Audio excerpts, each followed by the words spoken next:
Pawbert. I am Pawbert. Hi. Pawbert Linksley's character arc in Zootopia 2 is defined less by sudden moral collapse and more by a consistent, deeply rooted need, the need to belong.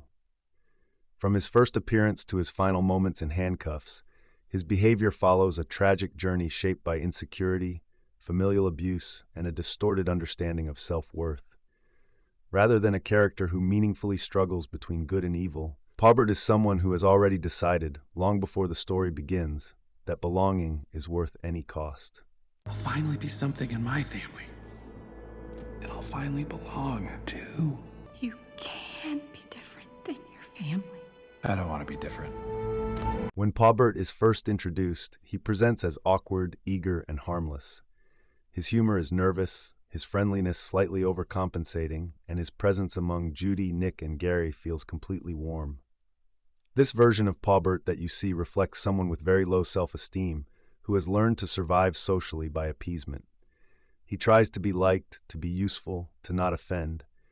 These are not just personality quirks, they are coping mechanisms. Individuals raised in emotionally abusive environments often become hyper-aware of others' reactions and develop a habit of performing likability to avoid rejection or punishment, and this is shown in the way he acts around everyone. Importantly, even in these early moments, Pawbert's identity is externally defined. He does not seem to possess a stable sense of self. Instead, he mirrors what he believes others might accept. His kindness, while genuine on the surface, is rooted in a deeper fear of being dismissed or ridiculed. Oh, excuse me. Oh, no. I'm Sorry. so sorry. Here, let me... I apologize. Oh, gosh, he hates me. Here. Oh, my gosh. I think I just took out a cop. Sorry, sir. Pawbert? Yeah, it's, we're the good guys. I told cat stuff. Oh, that's actually vintage. You're gonna help your partner the same way we're gonna help the city. Bon appetit! If at any point tonight you choose to eat, bon appetit then. This aligns with someone who has internalized the role of the disappointment within a family system. In such systems, the individual often believes that love is conditional and must be earned through compliance or achievement. As the movie progresses, cracks begin to show, not as sudden changes, but as revelations of what was always underneath. Pawbert's attachment to his family, particularly his father, is not healthy loyalty, but a form of abusive bonding. He is psychologically tethered to the very people who demean and reject him. This creates a paradox. The source of his pain is also the only place he believes he can find validation. By the time of his betrayal, Pawbert's mindset is fully revealed. The fact that he brought the poison injector in advance shows premeditation. This was not a moment of weakness or impulse. It was a contingency he fully anticipated. This shows that Pawbert had already resolved the internal conflict long before the betrayal occurred. Sorry. Last case, there was kind of a twist. I know. Sorry, partner. Hate to leave you out in the cold. This is my chance. I have to take it. Judy! Okay, Judy sent me. She needs to find Nick. Pawbert knew he might have to hurt or kill others, and he accepted that outcome. His speech to Judy is not manic or cruel. It is desperate, almost pleading. He frames his actions not as a desire to harm, but as a necessary step toward finally becoming something in his family. This is crucial. Pawbert is not trying to change who he is for the better. He is trying to reshape himself into whatever his family might accept. This acceptance underscores a key point. Pawbert does not want to change. Change would require rejecting his family's values and redefining his identity independently.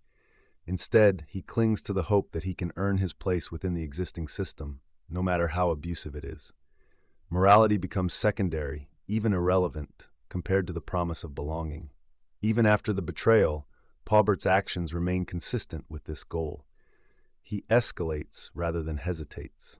We've been framed by the Lynxes and an innocent snake. Judy, the Lynxes are killers, and they have no honor. You don't belong in this family. Dad? You will never belong in this family. I'm gonna destroy it. For the family. For you, Daddy. Maybe you are a Lynxley. Take me to the patent. I am a Linksley. Or, I'm trying to be. Now, Pawbert. Come on, Poppy. I got you, Pot. No, Don't you I worry. haven't. Poisoning Judy, attempting to kill Gary, and prioritizing the destruction of the patent all reflect a single-minded objective, securing his family's approval. There is no meaningful moment where he questions whether this path is right. Any hesitation he displays is tied to fear of failure, not moral reconsideration. His final confrontation further reinforces this psychology. Even as he is losing, even as the consequences of his actions become unavoidable, Pawbert does not pivot toward redemption. He makes another attempt to destroy the patent, demonstrating that his priorities have not shifted. This is not the behavior of someone on the verge of change. It is the behavior of someone doubling down because failure would confirm his deepest fear, that he is and always will be worthless in his family's eyes. I'm gonna burn it all to the ground! I'm a real Linksley! Maybe you are a Linksley. Take me to the patent. When Pawbert is ultimately subdued and placed in handcuffs, the outcome is not just a defeat of a villain, but a character collapse.